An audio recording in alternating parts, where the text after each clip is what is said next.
Nous y prêtons souvent peu d'attention, pourtant, elle est indispensable. La signalisation ferroviaire accompagne chaque jour 15 000 trains dans l'Hexagone. Mais quel est l'intérêt d'un tel système et quelles informations cette signalisation apporte-t-elle? Comprendre, le magazine qui vous en dit plus sur le rail. La signalisation ferroviaire permet de garantir la sécurité des circulations. L'enjeu est d'éviter les collisions, le rattrapage des trains, ainsi que les déraillements. Cette signalisation répond aussi à un impératif d'optimisation des circulations. Elle permet d'améliorer l'arrêt, les changements de vitesse et d'augmenter le débit d'une ligne ferroviaire. Les signaux ferroviaires se partagent en deux catégories, les feux et les panneaux. Les signaux sont implantés à gauche de la voie car les trains circulent à gauche. Deux exceptions. En Alsace-Lorraine, les signaux sont traditionnellement implantés à droite, les trains circulant à droite. Les signaux peuvent également être positionnés à droite lorsque le positionnement classique n'est pas possible, faute de place. Les feux peuvent être de 5 couleurs différentes. Le rouge et le violet imposent l'arrêt ou une progression très réduite. Le jaune commande un ralentissement. Le vert et le blanc autorisent l'avancement des trains.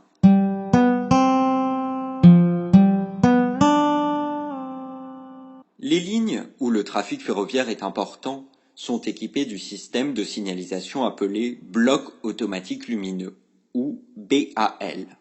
Ce système est entièrement automatique. Entre deux gares, le principe du cantonnement est appliqué de manière à éviter le rattrapage des trains. La ligne est en effet découpée en cantons de 1 à 2 km généralement. Chaque canton est protégé par un signal lumineux composé de 3 feux, un vert, un rouge et un jaune. Le feu vert indique que la voie est libre. Le feu rouge, que l'on nomme sémaphore, impose l'arrêt des trains et leur permet de redémarrer à 30 km/h. Enfin, le feu jaune est un avertissement. Il indique que le prochain signal est au rouge. Le train doit donc ralentir pour être en mesure de s'arrêter avant ce dernier. Au niveau des bifurcations, il faut éviter les collisions et les déraillements, lorsque la voie est occupée par un autre train ou que les aiguillages ne sont pas correctement positionnés. Un simple sémaphore ne suffit pas, car le redémarrage des trains ne doit pas être possible. Ainsi, on utilise un signal composé de 2 feux rouges, appelé carré, qui intime l'arrêt absolu. On peut également imposer une réduction de vitesse. Pour prévenir un ralentissement à 30 km/h, on utilise 2 feux jaunes horizontaux. Pour anticiper un ralentissement à 60 km/h, ces mêmes feux clignotent. La réduction de vitesse prendra effet à la hauteur de l'aiguillage protégé par un second signal, le rappel de ralentissement, caractérisé par les mêmes feux, mais orienté verticalement.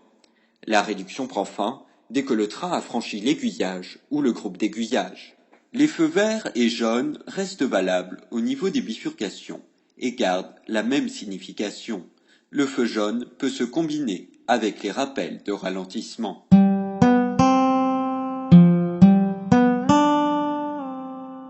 Sur les lignes où le trafic est moins dense et par souci d'économie, on utilise le bloc automatique à permissivité restreinte, ou BAPR. Ce système est proche du BAL, il diffère uniquement par l'organisation du cantonnement. En effet, les cantons peuvent mesurer jusqu'à 25 km. L'économie de signaux n'est donc pas négligeable. Le signal de protection de canton est particulier. Il ne comporte pas d'avertissement, seulement un feu vert et un feu rouge. Il est précédé par un signal situé à environ 1 km en amont, qui peut afficher l'avertissement ou voie libre. Contrairement au BAL, le sémaphore n'est pas franchissable, étant donné la longueur des cantons.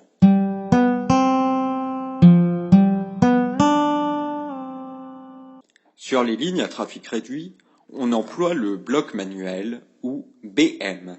Ce système de signalisation est piloté par des agents occupant des postes de cantonnement, répartis tout au long d'une ligne ferroviaire. Les signaux utilisés sont les mêmes qu'en BAPR. Sur les lignes à très faible trafic, la signalisation est souvent remplacée par un système dit de cantonnement téléphonique, parfois assisté par informatique.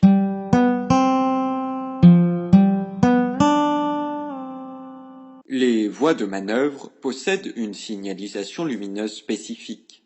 L'arrêt est en effet signifié par un feu violet, non franchissable.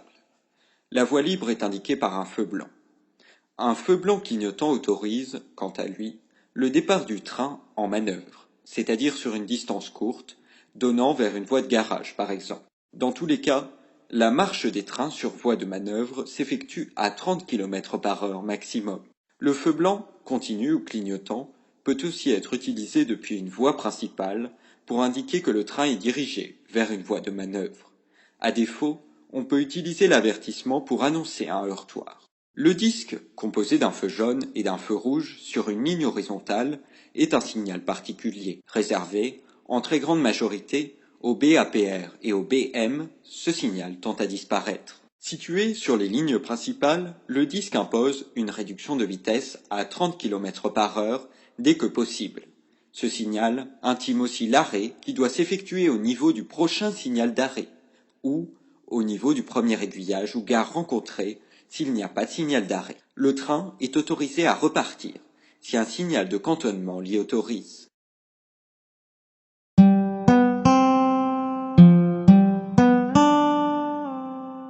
Les signaux lumineux de ralentissement 30 km/h et 60 km/h ne sont pas les seuls moyens d'indiquer une limitation de vitesse à l'approche d'un aiguillage. On utilise également des panneaux mobiles. Un panneau, appelé tableau indicateur de vitesse à distance, TIVD, en forme de losange, permet d'annoncer une limitation de vitesse à distance. Le rappel de limitation est donné par un panneau en forme de carré, nommé tableau indicateur de vitesse, TIV, à chiffre blanc sur fond noir. Dès franchissements de l'aiguillage ou des aiguillages, la limitation prend fin.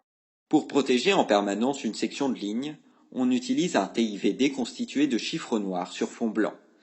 La limitation prend effet à l'aiguillage abordé ou au niveau d'un panneau Z, et se termine dès franchissement de l'aiguille ou au niveau d'un panneau R. À défaut, la limitation s'applique à un point kilométrique particulier, éventuellement indiqué par un panneau. Les TIVD simples peuvent être complétés par des demi-cercles, qui indiquent une limitation de vitesse pour un certain type de train. Les TIVD de type B s'adressent aux trains autorisés à dépasser la vitesse de 140 km/h, et les types C s'adressent aux automoteurs.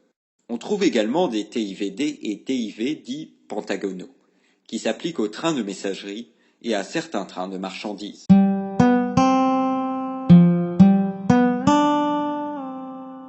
Les feux clignotants permettent d'optimiser le franchissement d'un signal ou le ralentissement d'un train. Sur une voie principale, on pourra rencontrer un signal de cantonnement avec un feu clignotant. Un feu vert clignotant ne concerne que les trains circulant à plus de 160 km/h. Il leur commande de réduire leur vitesse pour atteindre 160 km/h avant le prochain signal. Ce signal permet d'anticiper un ralentissement ou un avertissement. Un feu rouge clignotant peut être franchi par un train à la vitesse de 15 km/h. Cela permet d'éviter l'arrêt du train. Un feu jaune clignotant annonce un avertissement implanté à une distance réduite d'un sémaphore au carré. Ce signal permet d'anticiper le ralentissement d'un train avant l'arrêt.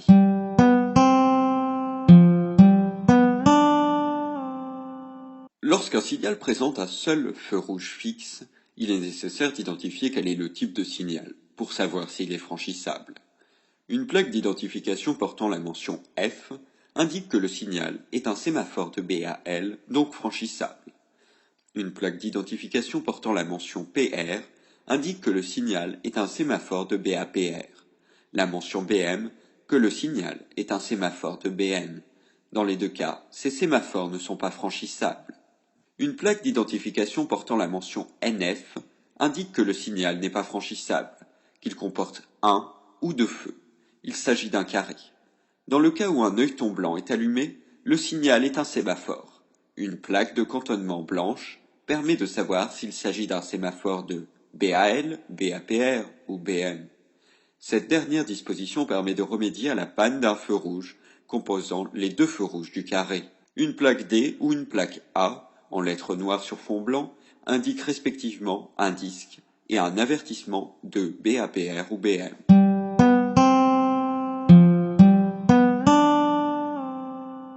d'autres panneaux ou feux permettent d'apporter des précisions.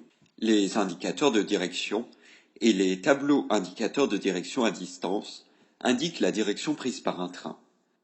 Les indicateurs de direction donnent la direction grâce à des feux blancs groupés avec un signal de protection d'aiguillage. Un feu blanc indique la direction géographique la plus à gauche, 3 feux blancs, la direction géographique la plus à droite. On peut également signaler la direction prise par un train à l'aide d'un panneau.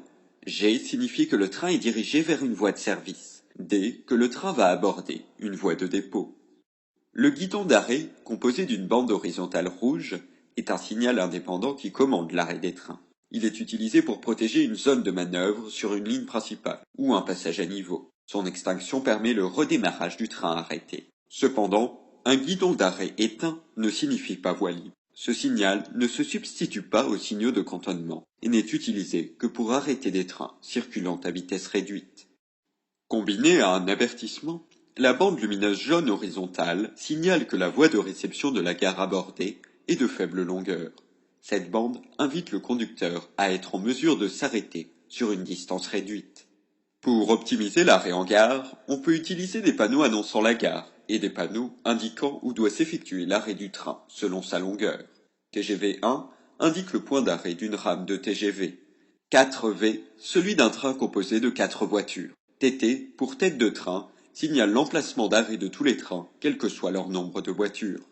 Pour anticiper un signal dont la visibilité est réduite, on utilise des mirlitons espacés de 100 mètres. Pour protéger un passage à niveau non gardé, on peut le faire précéder d'un panneau S pour inviter le conducteur du train à utiliser l'avertisseur sonore. Afin de limiter les manœuvres autour d'une gare, par exemple, on utilise le panneau LM pour limite de manœuvre. Ce panneau ne doit pas être dépassé par une circulation en manœuvre qui se dirige vers lui.